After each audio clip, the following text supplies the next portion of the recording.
LaToya. That's Mike. And this is Tech Beats and Bytes. I feel like my camera has a flicker to it. Does that have a flicker? It's looking like a TV screen a little bit. That's what you're talking about, like the little lines that go through the TV screen? Yeah. Yeah, no, I can see it. Dante gave us these white cameras. This camera ain't working. I have time to plug mine in, so we just going roll paper. All right, man. So how you doing, Toya? It is Wednesday. Woo! How you doing with the debate? Last night, I saw like the last 15 minutes of it. I just caught people talking about it so much in this thread that I'm in. I was like, okay, let me turn. What they're talking about. Look. Yeah. This has been painful, humorous, and disappointing all at the same time. Yeah. That's not all I can take away from it. But supposedly Trump done dropped his black plan. Oh, telling me about it. He dropped that old school Platinum Plus. I don't know what exactly he's trying to accomplish, but that ain't it, bro. Like I'm more disappointed about the people that have even bought it up with any form of belief. And like he kept saying to Joe, you have 47 years, or so you have 4 years to fix this, and you was like, I'm gonna drop this on them 5 weeks out. Let's see what they think about this. Right, get his hotness. But get his wife hot. I don't know. I think I just can't do the debating offline anymore. The conversations with certain people have become discouraging when I just think about data and mathematics. Some things I guess I expect people to understand that it's clearly not registering. So it's just not becoming advantageous for me to have these discussions anymore. Yeah, that's why the Civics 101 that we talked about last week.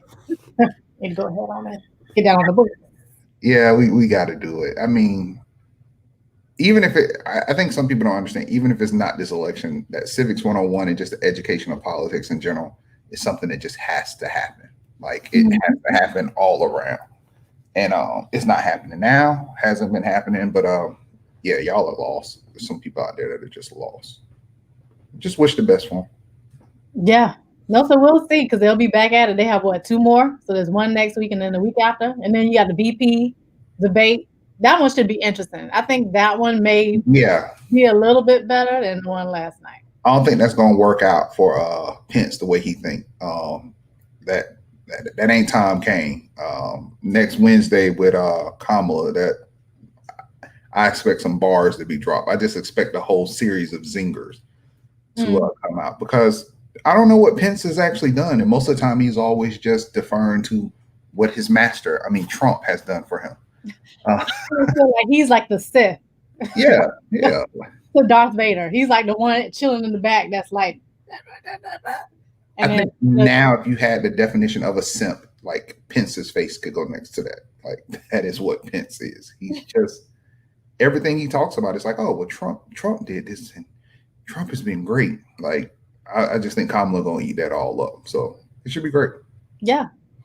We'll see.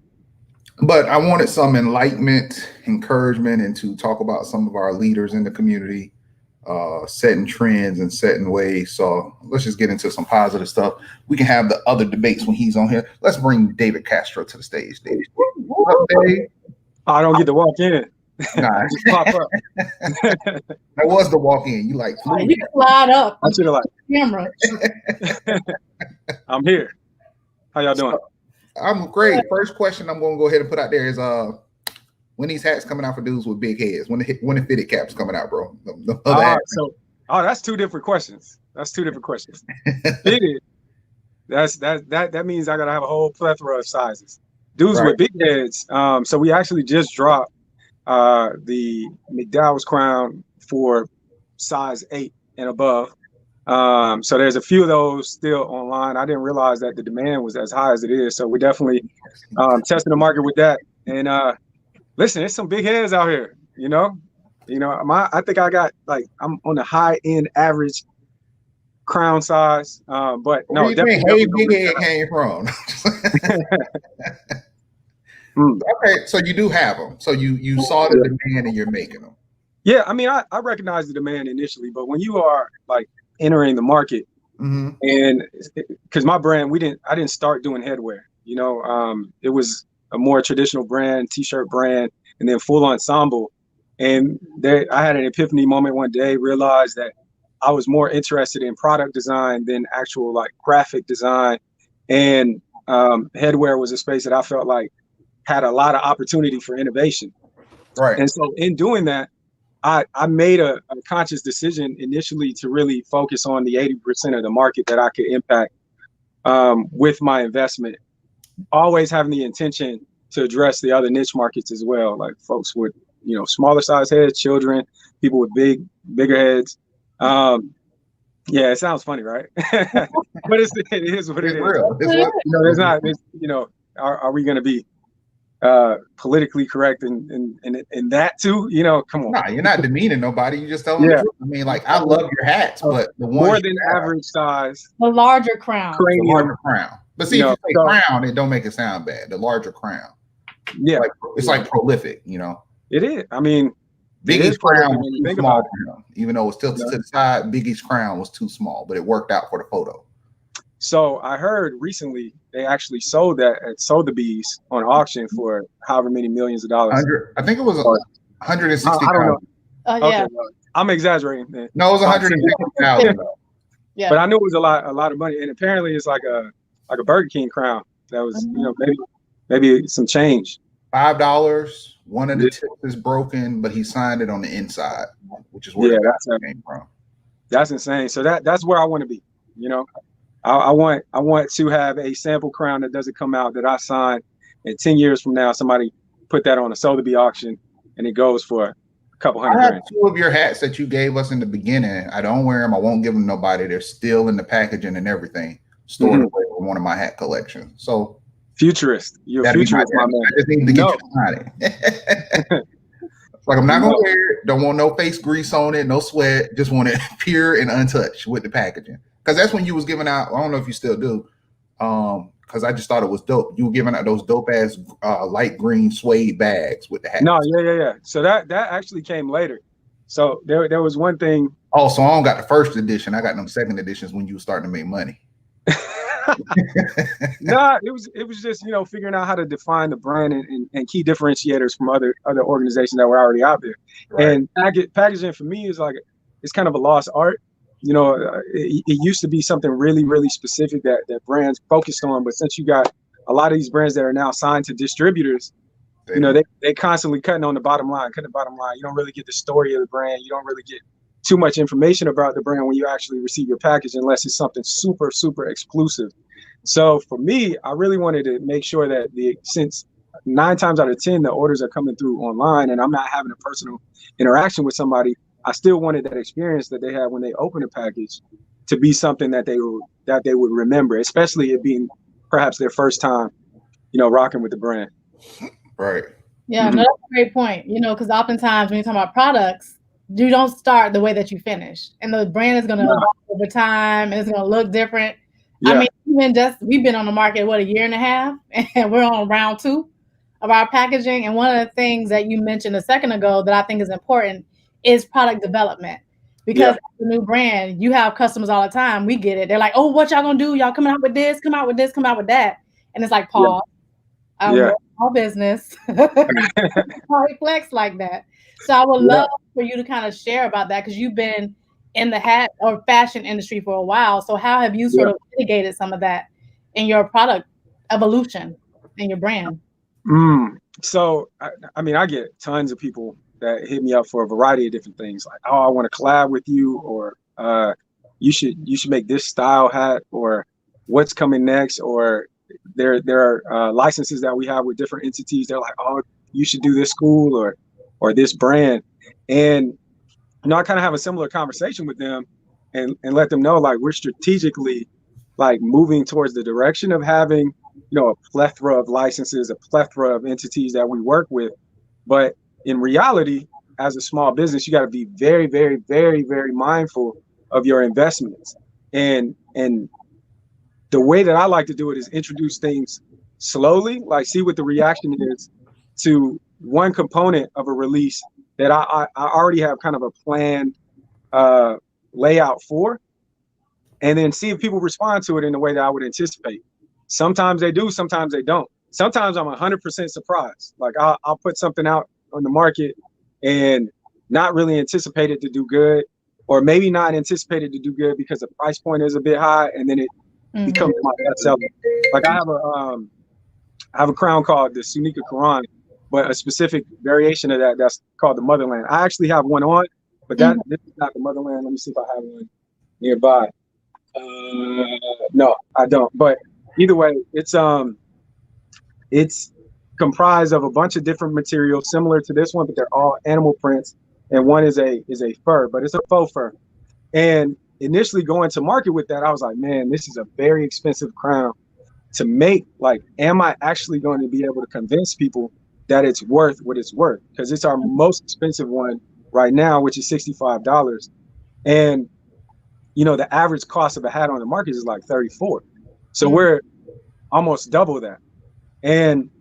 But that's an average cost of a trash hat. That's like a hey, but when you're entering into a space, right, you gotta know where you are. Right. So even though I still made the decision to do it, and I still feel the same way as you, but I had to make it as a conscious decision. So when I entered the market, my initial investment in it wasn't as high as the investment is now. So towards the latter end of last year, thank God, I made a significant investment in inventory. And right at the beginning of this year, I couldn't have gotten anything if I wanted to. And so that was a mix of luck and a mix of just being ready to grow. But it all came from like taking these steps to get to the point where I was comfortable expanding a product offering that's already available.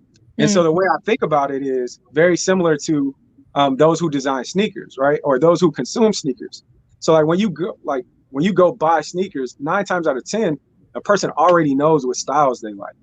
Like they might like Yeezys, they might like Air Force Ones, they might like Huaraches.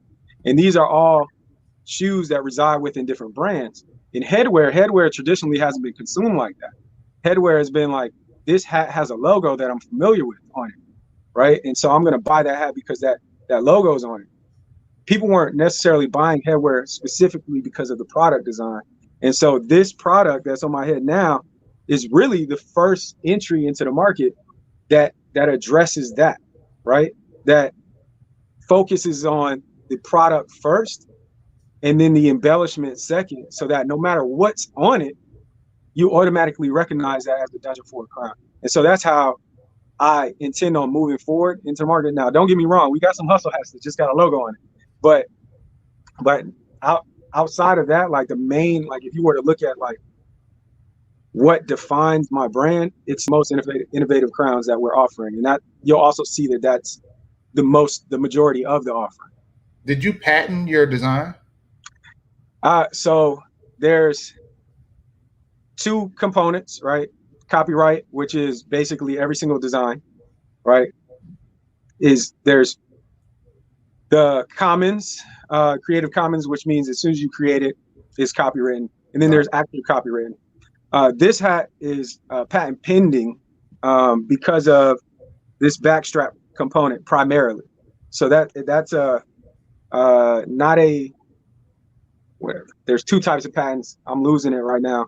Design patent and a utility patent. So this would be a utility patent, right? Because it's introducing something to the market that's completely different, and that actually solves a problem. So it allows you to adjust the crown on a different axis than just parallel to your head, or perpendicular, excuse me. Which is even more powerful because if any other brand comes out with anything like that, they have to hit you up and license it from you, correct? Yeah, well, we're pending now, so that's good. It's protection. Yeah, it's protection, but if we get the full patent, then we really have full protection over that. And so what I'm doing now is I'm launching a new variation of this. That's it's like a shorter crown. It fits a little bit more sporty, almost a little bit similar to a dad hat. And it, like on the front of this is kind of a little bit more boxy, similar to your fitted. The other one will be more like a curvature that's more formed to the head, and will work better for people with smaller heads, and then also be able to span a wider gap of folks that can fit it and feel comfortable in it. That because we're doing a different variation on the back, we're going to submit again because now I have a better understanding of what needs to be included in that package. And it's kind of the same, but because it is different in size, different in dimensionality, I can resubmit it based on the way that I submitted the first one, which was not broad at all. And so what I've learned now is that when you do submit these things, you want to make sure that you submit them broad. Right, because you want to be able to cover more, and by covering more, it gives you the more opportunity to protect yourself, because other people will do what you just said. They'll make a slight variation and you're not protected in it because you've been so specific with your specs that you put into it. No, exactly. And I mean, that's what happens a lot in the beauty industry, right? You'll have like a eyeliner, and then they'll patent that piece, and it'll be like the brush of the eyeliner and the way the strokes are on that brush, and then somebody will come in and turn the brush the other direction, and they'll be able to bring it to market. That's why actually a lot of companies don't even patent their stuff. Yeah, because it's so secret that they don't even want the formula to be public. All right. They'd rather risk it, because the components of the whole are made at so many different places that it would really take somebody that's fully invested in it, who instead of having a patent has signed a non-compete agreement, and they feel like that protection is even better. But yeah, so these are all things though that I wasn't 100% familiar with at the beginning of this, like, and I'm still not. IP is still like a new space for me. We recently got our trademark for our logo, so that, I mean, and I've been doing this for 10 years. So Frank made a request, if you don't mind. He wanted to see a little bit more of the strap, and if you could give us more detail on the strap. Product HSN us. All right, I'll bring another one. Okay. All right, so this piece right here is Dante, can you go full screen on David real quick so he has the whole screen? Yeah. There you go. So this component on the back, I actually call it the cage, right? And so this component is sewn on the back, but it's at an axis so that when this nylon strap is pulled, then the crown is more form-fitting to your head. So you have the ability to adjust it typically, just like any other hat that adjusts at the back of the head. But then at the top of the crown, which doesn't exist anywhere else, you have another ability to adjust it. And so that's why the adjustment actually happens at the tip of the crown. Okay. And so we needed this component on the peak on the side to be able to heighten the strap to the top of the crown, so that you would be able to do that. And so you have a component of the Jordan shoe. Oh, it's absolutely inspired by sneakers. So the hat is called Sunika Karan. In Japanese, that means sneaker crown. So it absolutely is inspired by my love for sneakers. I mean, I mentioned sneakers before, right? And that culture is something that I'm looking to emulate in the way that people consume my brand. So being studious to that, and also paying attention to the layering and the way in which people disseminate between types of sneakers that they love, I'm taking that formula and applying that to headwear. So if anybody's watching, you trying to come for me, let's get it. I mean, I think it's one of those things where, you have people say, good artists create, great artists steal. But I think you have to come up with something because you actually invented something, which is totally different. And Yeah.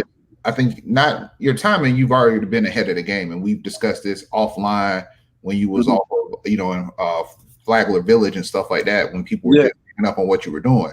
But it seems like now you have even more of a hype and even more of an opportunity, especially with a show like Sneakerheads that's out on Netflix right now. So I just peeped that too a couple of days ago. Go ahead, speak on it. No, I mean, so the Sneakerhead show, I think, really was just showing people like how connected people are to their sneakers, like how meaningful it is to them, like how it's not like somebody collecting just baseball cards, right? Because oftentimes, like, people will relate a shoe that they love with a period of time that they wore it, or a period of time that it came out originally. And so I saw the show, and all I'm getting from it is like, I want an environment like this where somebody goes and gets headwear that's on consignment. You know, I want other competitors to be on the market like that are like me, so that I got somebody to crush. You know, I want that too. You know, the Yeezy jumped over Jumpman. You know, like I think it's a space that's more than wide open for that, because there has been no innovation in headwear for over 100 years. You know, and you might see some things that people call innovation, like, oh, put a Bluetooth in a hat, or, you know, put like a LED screen on the front. And I don't want to knock those things, but that's more parody than it is actually like changing the construction of something. And so would that lead you to the opportunity of doing a hat school? Maybe would you actually teach? Eventually. I don't think I'm there yet, though. If I'm being honest, like, there's still things that I'm learning. You know, there's still tools that are in millinery that I'm not familiar with, right? And so, in order for me to be a teacher, I need to first feel like I'm 100% like qualified to do so. I think that I could teach people things about developing a streetwear business, you know, marketing a streetwear business, product development, production, communicating with manufacturers, like those types of things. I definitely think that I can teach, but getting down to like the anatomy of the head and what makes a hat a good hat, like, I'm just now getting to the point where I'm consolidating fits. So where you might have bought a hat in the past and even now, and it might look similar to another hat, but fit different.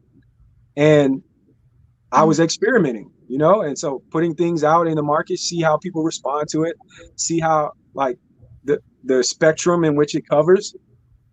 The wider the spectrum, the better. And if the look is something that I like, the silhouette is something that I like, and that I feel that customers will like as well, then I start to like steer in that direction. But that's new, you know, because, you know, I've been doing headwear for, I think, 5 years now, and I've had a brand for 10.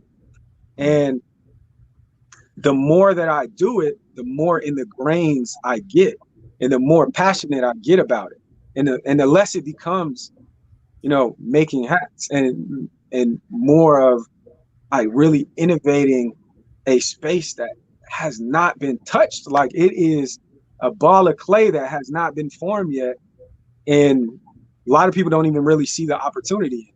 And that's good for me right now, but eventually it'll make more sense to have other competitors in the space to continue to validate the market, because nothing makes things pop like competition. Yeah. Like, at one point I was like, I need to start another brand and just like hire my brother, and like, we just go at it, you know, just to emulate it. But yeah. So literally there are no competitors in your space? Oh no, definitely. I mean, there's headwear manufacturers. I mean, there's even some there's a guy in Miami that has way more buzz than me. I can't think of say who. We ain't heard about him. I can't think of his brand name right now, but I've met him before. He cool. Okay. The dude is cool. I like him. I think it's I'll be lying, man. I can't remember. But okay.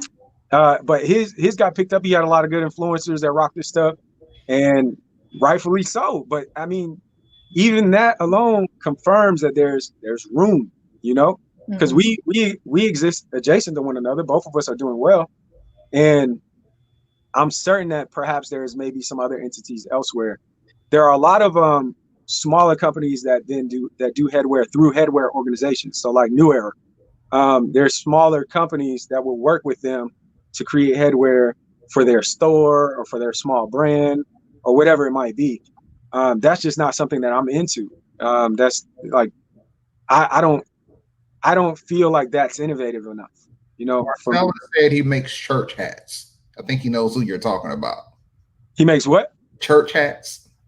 Church hats? No, I don't know what that is. Oh. I don't know the church hats. Yeah, but I mean, there's somebody else, you know. I mean, I've always I remember my first hat that I got attached to was when I was a fan, of course, of Ricky Henderson. So it's the Oakland A's hat, primarily Ricky Henderson and also MC Hammer and his crew used to wear them hats back then. But hearing you talk about it, I would be interested, not as much so to compete in what you're doing, but just to change some of the things I see in hats and the way they're constructed. And there's certain things, because I think I have over about 50 something hats. So I collect hats like some people collect shoes. And my last round was, of course, these New Era blanks. And I was just like, I'm tired of promoting other people's brands. Let me just go get my own put on. Okay. But I would love to see more artistic hats, you know, like full print, full-fledged hats where it's not just the logo in the front or on the side, where the hat itself is a full piece of art.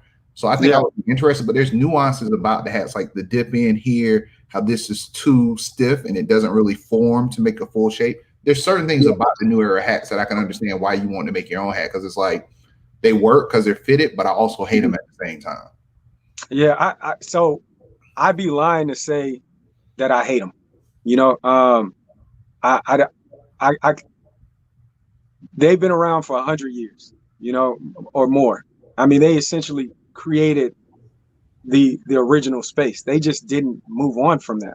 You know, they created something and just were repetitious with it. And they became more of like a corporate sponsorship brand or like a gifting brand rather than something that was directly connected to the culture. They lost that connectivity because their sole connectivity to the culture is the other brands that are embellished on them, right? And I don't think that's bad business practice. They have 80% market share of the headwear space. But I do think that that's because nobody has changed the game. Like nobody has come in and disrupted it. And that's what I'm here for, you know? They know I exist, you know? And I mean, they know me very well. And I'm certain that there are, you know, they're peeping the adjustments, probably taking some cues. I'm certain that there are probably some. Wait. Yeah. No, don't. I can't. I can't. I know what you're about to say. I forgot all about it, but yeah. No, I can't. So you have a question. David Stewart has asked, how does architecture connect to your design approach? Oh, somebody did some research. Yeah. I mean, architecture is a part of me. I'm a registered architect in Florida. So that means I could sign and sell any document for any one of these buildings that you ever seen go up. But the core knowledge in architecture is really what teaches you to think about something as a collection of parts that make that whole. And I absolutely think that has impacted the way that I segment out headwear. That has impacted the way that I like my actual design process. I use some of the tools that I would use typically in architecture. There's one tool, SketchUp, that I used to actually design the piece on the side. Sorry, I don't know where the camera's at. Yeah, and so you really have to come up with an initial concept. But after you come up with that initial concept, it's still up to you to do all the specifications. So every single thread that's on the hat, every single size of every single element that's on the hat, like how it comes together, what portions, what pieces are sewn on first. If you're creating something new, you have to be knowledgeable of those things. You're not going to be the person manufacturing it, and it becomes a give and take with the person that's manufacturing it. But you have to be knowledgeable of it so that you can have an educated conversation. And so architecture and thinking of, you know, things as components of a whole, and also design strategies associated with architecture directly influences the way that I approach headwear. Sometimes I actually feel like it influences me too much, and I seek ideas outside of me or inspiration outside of me in nature or things that will challenge the way I'm thinking about something. I would love to see something packaged up, because I think about now, like we're coming up on the 50+ year of the Nissan 240Z, the Z series, and so they got the 400Z that's getting ready to come out next year. And I think about like the architecture 240X or 240Z. 240Z, so it's going to be the 400Z is what it is now from its progression. Okay. But it's the Z series. I remember the 240X. I didn't know there was a 240Z. Yeah, 240Z was your original, so that's the fair Z. All right, got you. My mom had the car when I was a kid. Okay, yeah, that's my other thing I collect. I have 4 of those. So if you look at that, they now have like the drawings and everything. I would love to see your drawing and your sketches and to know how your mind thinks as like a big poster with the hat sealed and you mount it up like that or something. Like, I don't know. Now I think about the historical elements of things we had that we got rid of, that we didn't know the value of them. Like somebody knew that Nike would keep the sketch of Ann Carroll or whatever her name was that drew that Nike check mark. You know, we're smart enough to say, no, that napkin and go seal it up. Yeah, we need that. Those kind of things are the things I wish, the artifacts, you know, sometimes tell my nephew, hey, that hat you wearing, black man drew it. This is how he drew it. And this is what he was thinking when he drew it. And I got to interview him when you was 2 years old. That's why you wearing this hat. Like, I think those are the kind of things we need in history to kind of preserve some of our history. No, I agree. And I do some of that actually. So like for Basel one year, I gave when I launched the Sunika Quran initially, I gave people one of the plan documents for it. Like and I actually sealed it with my architectural seal. I don't know if I'm supposed to do that, but I stamped it. I stamped it. You can't make a building out of it, but hey, I put a stamp on there. But that's cool. A different kind of signature. That's dope. Yeah, so I did that on we have a splash page for the Motherland that highlights some of the elements in a more in-depth way. And so you'll see not my drawings, but like plan views, like orthogonal views of the hats that you won't just get images of when you're going to purchase it, and that have like all the call outs that highlight the different materials. But yeah, no, I agree. I think the process is like, that's something that I've been really trying to figure out how to include without giving up too much, you know? And I honestly, like, I'm the type of person that I feel like as an artist, if your last idea is your best idea, like you might as well give up, you know? And the reason for that is like the Sunika, the hat that I have on, I mean, we launched 2 years ago. It was a 2-year process before that to figure out how to manufacture it. So by the time it came to market, it's a 2.5-year-old idea for me, right? But it takes on a life of its own when people start to hold it in their hands. And when I see the way people like rock it, like that never gets old. But it's nowhere near like my last idea, you know? And there's several things that are coming. I mean, there's things sitting on my desk that I can't like show right now. But I'll give y'all one seed. All like right. I have a exclusive. There's a down to the bottom, Dante. All right. I don't even think I'm supposed to do this. Give him full screen. Anyway. Huh? No, don't go school. No. I'm just gonna flash it on there. All right. You ever seen this logo? Hold on, let me see. What is it? Airhead. Yeah, so we have a collab with Airheads that I'm super excited about. So there's a capsule going to be launching of 4 hats before holiday season. Where's the pre-order registration at, bro? It's not yet. So the way that this works, so I can cash out money right now. The way it works when it's a collab is, you know, it's a true collab. That's why I can't show you that whole thing, because this is a variant that is not approved, right? It's a variant that we agreed was not the one that was going to be launched.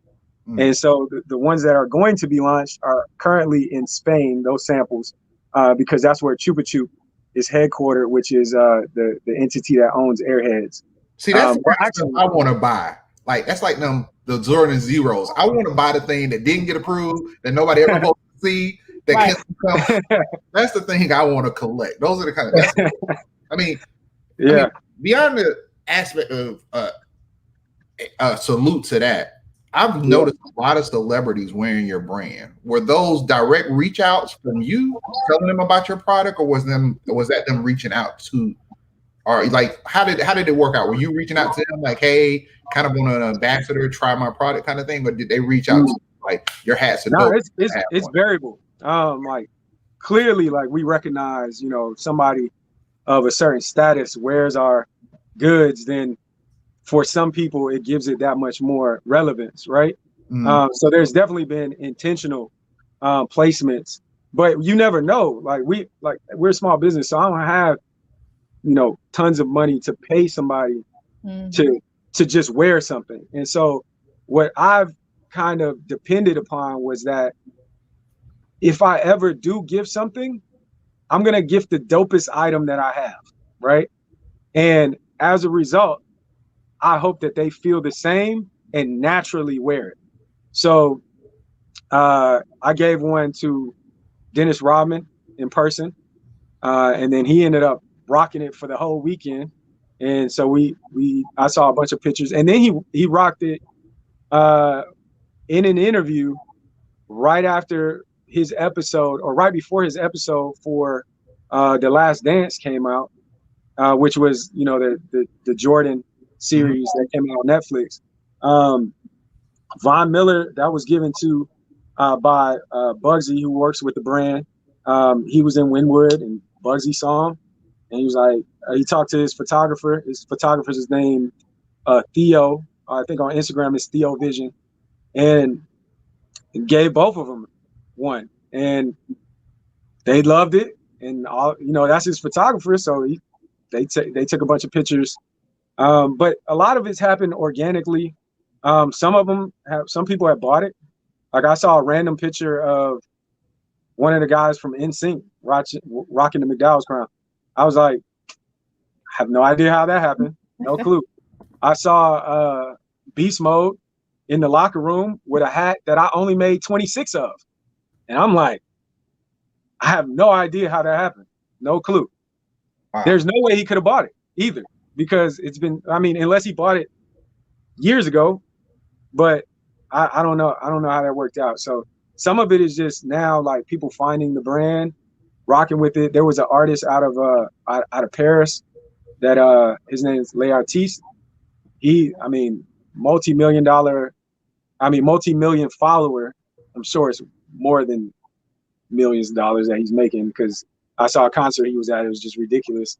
But so the hats have been in like French rapper videos, and it's mind-boggling, man. Like I saw him pop up on a resale site in Japan. Listen, I can see that marketing it up. In a good way and a bad way. The authenticity to have yours, but I can definitely see you going to Japan in a couple of years and it's 30 different brands. So yeah, but honestly, hey, I done rocked some bootleg stuff before. We all have. I ain't even going front. I probably got a pair of sneakers in my closet from somebody on the street that I copped at one point. But I said Canal Street, good for it in New York. But those are some cool moments. What has been like one of your proudest moments as a creator, product developer, everything? Like you've gone through a lot and you've been here for a minute. So what's your proudest moment? Oh man, that's tough.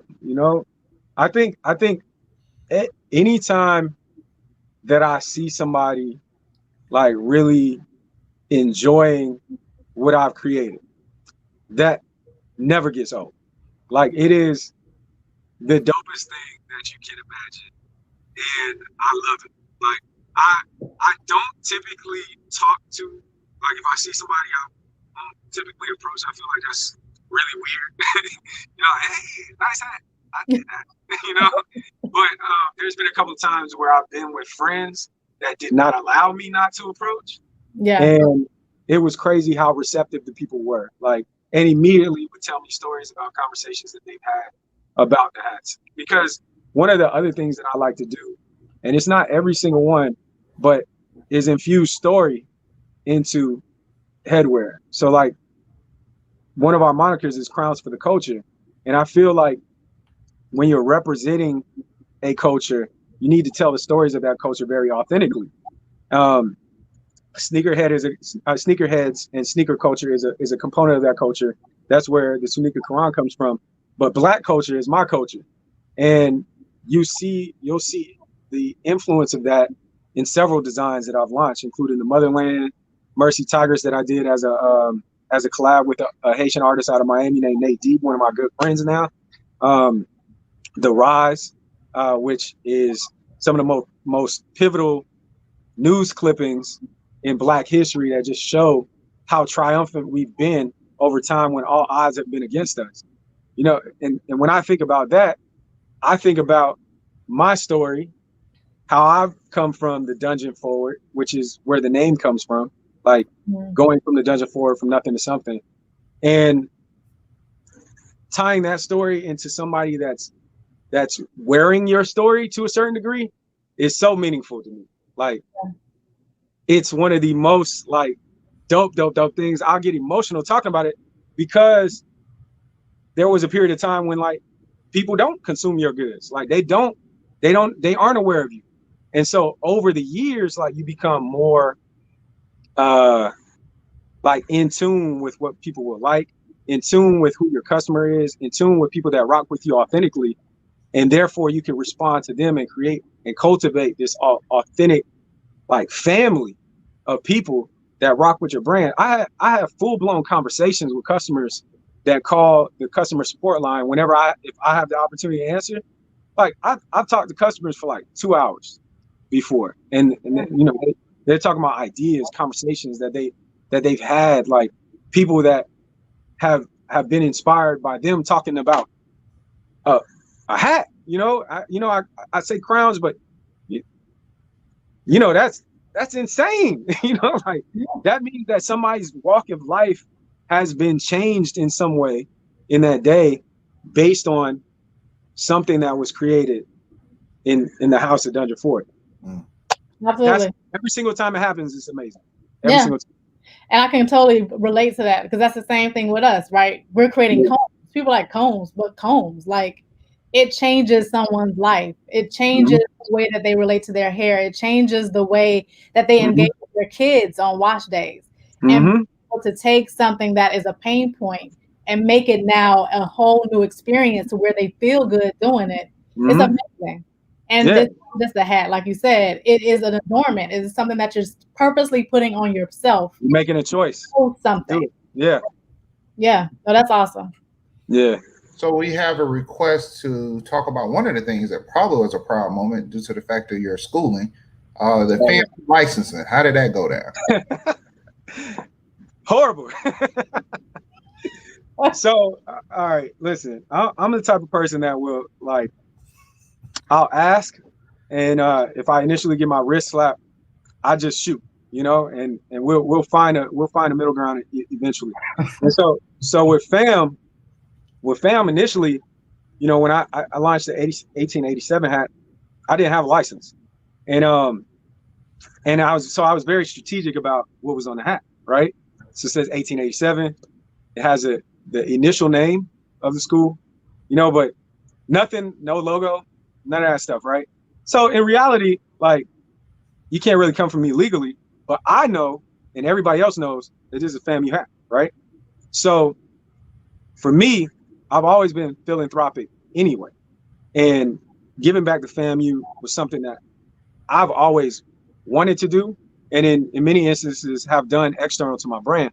And so with that hat, I financed scholarships that we gave out for every year up until now to the School of Architecture. And the only reason that we're not able to do it this year is because there's a component that happens during homecoming that is a competition that's together. And because of COVID, we can't do that part. So trying to figure out how we might be able to do it virtually. But either way, like those hats secured funds for students in FAMU architecture. And some of them who I have, you know, relationships with now that have kind of, you know, kept me up to date on what they're doing in their life, and, you know, traveling abroad when it was possible to travel abroad. But yeah, so that's pre-license, right? So I submitted an application initially, and this was during that period. I thought I was going to get it by that time, but I didn't. And the entities that hold the licensure, right, are these massive organizations. It used to be one. It used to be two. It was two main ones, CLC and IMG, and they've now combined. And so there was two types of licenses you could get. There was one that's local, and one that's is like an international license, which means that you can then get other entities. Like if you get a local license, that means you can only get schools in Florida or something like that, right? So initially I applied for a local license, heard nothing back, right? So there's a convention in Las Vegas. It's a licensing convention, and I saw that this entity was going to be there. I rolled up on them, and I was like, listen, I paid y'all my money. I done gave you everything you asked for. What's the problem? And the response that I got was, here's my number, give me a call when you get back. I looked in the system, it looks like it expired because there was something, some random something that I didn't get communication on, right? And so I was like, all right, there's some bullshit. But I'm gonna go back to the drawing board. But this time, now that my brand has grown, I'm not seeking a local license. Like I'm gonna go for multiple institutions. And so that's what we did. So now I think I'm licensed for 6 or 7 different HBCUs now. Some of which we've already made goods for, some of which goods are on the way. And then the intention is by next year to be licensed for 40. But this is why I made the joke at the very beginning. The last one that I got is Pam. That's the last one that came through. And it was, so I'll give you another thing. This isn't the actual final version, right? So I don't even know if I should. All right, whatever. Go ahead, we see it. So so we're launching this, but this isn't the final version, right? I don't have the final version around me right now, unfortunately, because I was. Oh wait, no, this isn't it either. But the final version is plaid. It's just not this plaid. It's a different plaid. And as a part of the licensing exercise, you see how the rattler head is on both sides? Mm-hmm. So there's a rule that the rattler head can't be backwards. It has to be facing front. Yeah. No, it has to be facing to the right. So right, whichever way. Yeah. So this, hold on. I'm trying. Yeah, this would be facing the wrong way. Because his head would go the other way. Yeah. And so in the licensing process, me trying to be a stickler and get what I want, which ultimately I didn't get what I want. So it's not going to look exactly like that. But I was like, look at the helmets for the football team. Like, yeah, that's what I was thinking. Yeah, it's like that on the helmet. But the lady who worked with me, who's a great lady, her name's Sabrina. She did go through like talking to the athletic department and talking to people in communications, and just ultimately it didn't happen. I personally think that eventually it will, but we had to make some adjustments, and that delayed the licensing. And so we literally just got the license, like just got it. But did you get one for 1881? Which 1881? July 4th.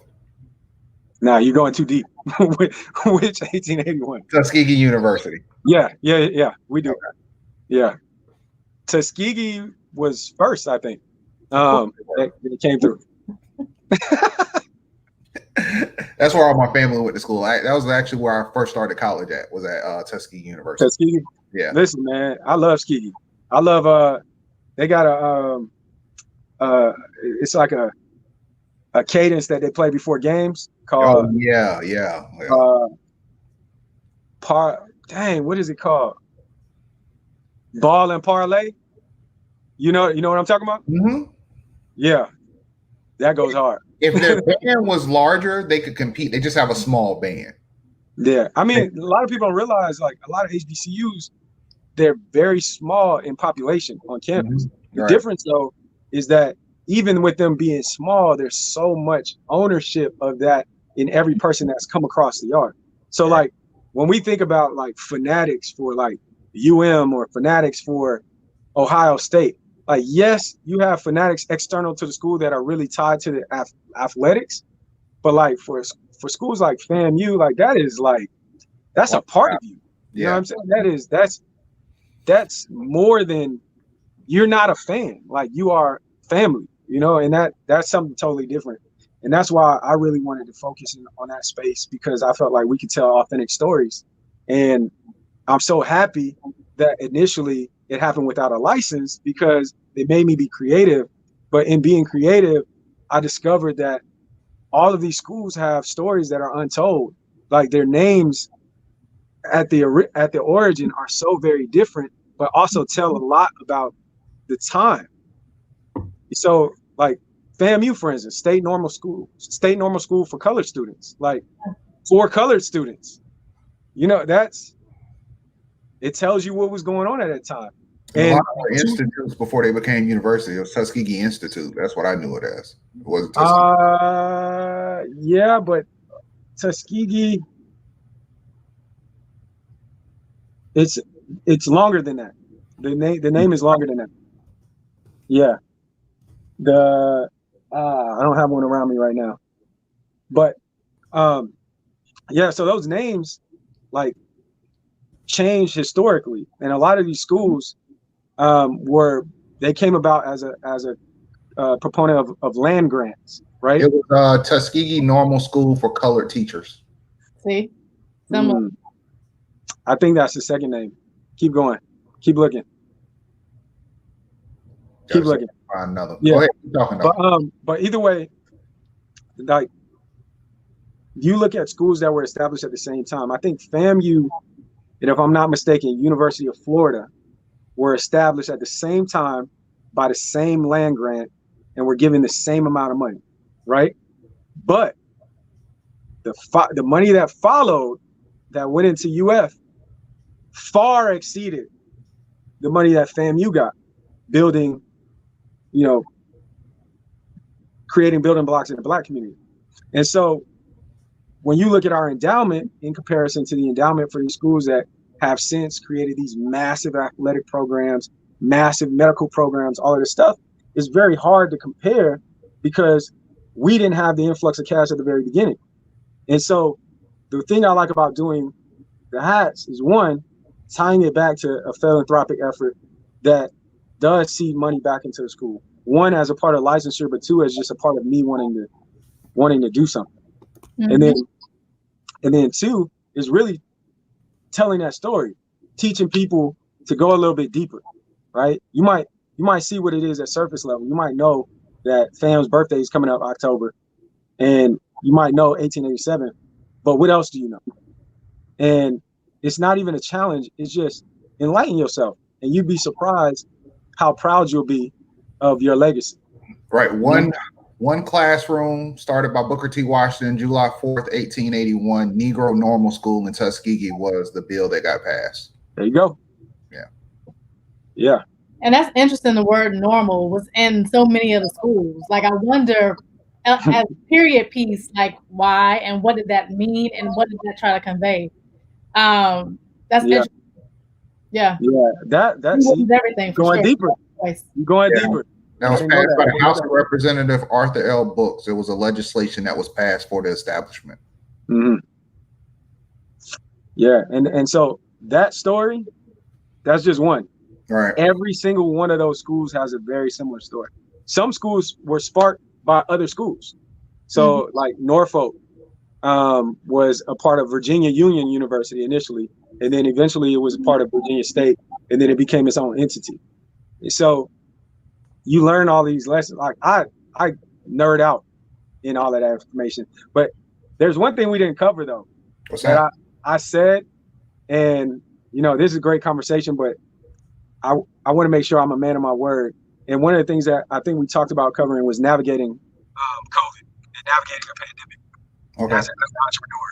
And so I did want to touch base on that because I see we're kind of like coming up on time, which I don't know if that's we go over if we have to. Ain't nobody paying us. We do what we gotta do. Well, everyone, do your thing. I'm here. Go ahead, but go ahead and get into it. Though that's a good topic to go ahead and discuss. That's a good segue because we're talking. No, so the word normal being around. So So I mentioned earlier that at the end of last year, I made a significant investment in inventory. What I didn't mention was 3 years ago, I went on a trip to China, and I saw them wearing like what I would have considered at the time like semi-fashionable mask, right? And in the back of my mind, I was like, eventually there's going to be a reason for us to wear these in the United States. So I came back, and actually this was longer ago that I went, but it was 3 years ago when I finally decided to make some masks. So for 2 years, like it was like a little side project I didn't really pay much attention to. Some of them would move, and you know, it wasn't something that I was really critical about because my core business was headwear, and this was this side entity called Blank Face, and I really didn't have the interest of like investing too much time in it, although I thought that eventually it would be a play. Well, COVID happens, and initially the guidance is don't wear a mask, but the people who were not like paying attention to that were like common sense says cover your mouth when you cough, were purchasing masks. So I started to see an influx. Now, mind you, my initial investment in this space was not massive. Like it was maybe 1,000 masks or something like that I had on deck, and I had sold through some of them over a period of time. February hits, still selling like kind of trickles. March hits, and then the guidance changes, and all of a sudden people are buying masks, right? And I go through all 1,000 or however many were remaining in a matter of days. And so I'm thankful, but fearful, because the other thing that happened as a result of COVID is Wuhan is 4 hours away from two of my primary manufacturers. 4 hours driving, right? So they were immediately impacted. So in December, I'm having conversations with my manufacturers. In January, I'm reaching out to manufacturers in Bangladesh, here in the US, which that's a whole nother story because a lot of manufacturers in the US aren't actually manufacturers in the US, but we'll talk about that. In Dominican Republic and in Vietnam, because what I ultimately realized was like, holy shit, like I can't just have supply chain in the US and in China. I need a more diverse supply base. So this was an early decision that I made. And thankful that I did, I was able to find two new manufacturers that I've now worked with. And we've done, with each of them, I've done 2 projects thus far, and they've both gone well. Some way better than some of the manufacturers that I've been working with, but in different ways. And so I say that to say that at the onset of something happening. Oh. The government heard them talking too much knowledge. They shut them down. But yeah, no, I mean, just to keep going until he comes back. It was real. It was real because we had the same thing. And if you're in manufacturing, you manufacture in China, the Q1 is a mess anyway because China shuts down for the Chinese New Year. So you had that on top of COVID, and there was a lot going on, and a lot of factories, it took them a while to open up. So I'm sure that's what he was about to tap into, and just kind of navigating out of that. And then how do you figure out your supply chain and everything like that? Yeah, I mean, there had to be some kind of fear. And I mean, luckily, like you said, on one product, he made the move and it worked out on him. But for the other hand, you like, what's going to happen? Which was the main thing, his main source. And he's right. A lot of the U.S. manufacturing, they outsource overseas. Like we were talking to a manufacturer in Mexico, and he was like, "Yeah, no, we do a lot of stuff for people in Miami. There's a plastic manufacturer in Miami who ships and stuff to us." And I was like, "Oh, okay." So, Right. We were looking to do the same thing. We were trying to get out of China, so we weren't. So we had multiple. Yeah. All right, Dave, you back? So we just had a massive lightning strike, and all the power went off just now. So wow. I am not on Wi-Fi anymore, so I don't know if you can hear me. But we can hear you. Yeah, I don't have any power where I'm at. So we're gonna, just like what we were talking about just now, you got to pivot and figure out what to do. So I'm gonna yeah, it's gonna be hard to stream to this level. Well, I mean, back. If he's back again, we're gonna try it one more time so he can finish this dropping this knowledge. He down. Well, is he in Broward? It's hard to get a good signal though. I was about to say I got a thunderstorm going on up there. What's going on up your way? It's dark. It ain't even raining. Well, it's sprinkling over here, but he's in Margate. So it's raining out west. It's a storm, so it's either gonna stay out west in the Everglades or it's gonna hit this side. Yeah. He coming back? No. Kind of. He's there. All right. I'm here. Cool. I don't know how the signal is because Wi-Fi is dead now. Power is dead in my entire community. Well, I want you to finish the story, but if you can finish the story, and then we'll wrap it up. But so, talking about your transition and everything that happened, can you still hear us? Yeah. So long story short, I think the primary lesson in times like this is to be flexible. The most important thing is to recognize opportunities when they show themselves, be flexible enough to those opportunities, and then be still mindful of what your business is. So it looks like my power is actually going to come back on. So perhaps I'll have internet here next moment or so.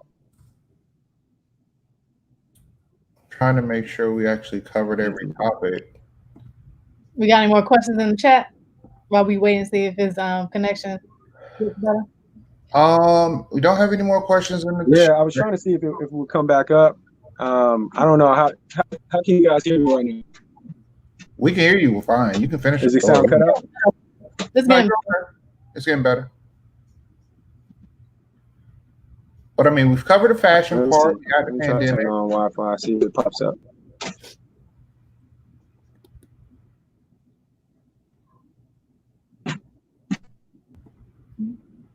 Let's see what happens here. I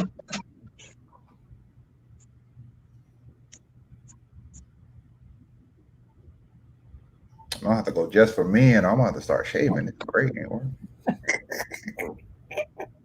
See what you start doing with the downtime. Look, man. Yeah. Well, David is going. I don't know. Yes, for in and out. Yeah. Well, we got a lot of great information. I think a lot of people, no matter what kind of business you're running and what you're doing, that was a lot of great information for production, creation, and your last idea shouldn't have been your best idea. And if your ideas aren't scaring you, they're not waking you up out of your sleep, definitely you're not pushing it far enough. You should be scared of the greatness you're getting ready to create. And I think that was a great opportunity for us to learn. Everybody should definitely visit his site. If you buy hats, even if you don't buy a hat, visit the site and buy one. Buy one and gift it to somebody, because as you can see, his hats have a story behind them. They're not just hats, they're crowns, and a crown tells the story of a king and a queen. So it's definitely, like he said, from nothing to something. Give somebody that something. It might be the motivation they need. Send me one. Send me two. Wait for a big head collection. Big head collection. Go to the larger crowns. Don't be sending me those little hats. That ain't gonna work out for me.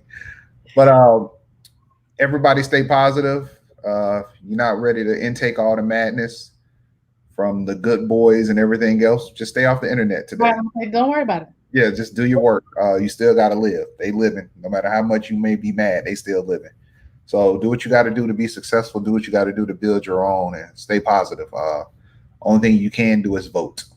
Everything else is either vote or run for office or inform people. But there's no need to get into the weeds and have arguments and end up allowing yourself to leave social media upset. I hope that we've uplifted somebody. I hope that we've encouraged somebody. Get that idea out. Quit waiting for it to be perfect. Quit waiting for everything to line up. Take those risks. Deal with the consequences later. Especially, I mean, great people do bad things to make even greater things happen. Go and get into some good trouble. So, Toya, anything you want to close out with for the people today? No, I think that was a great point. Listen, because you heard him, he said it directly. He went ahead and did the 1887 hat and then fixed it, right? So sometimes you got to go ahead and take that leap. Don't wait for it. But that was dope. Good stuff, David. Good stuff, Dave. Appreciate it. All right, guys, that's Toya. That's Mike. This is Tech Beats and Bytes.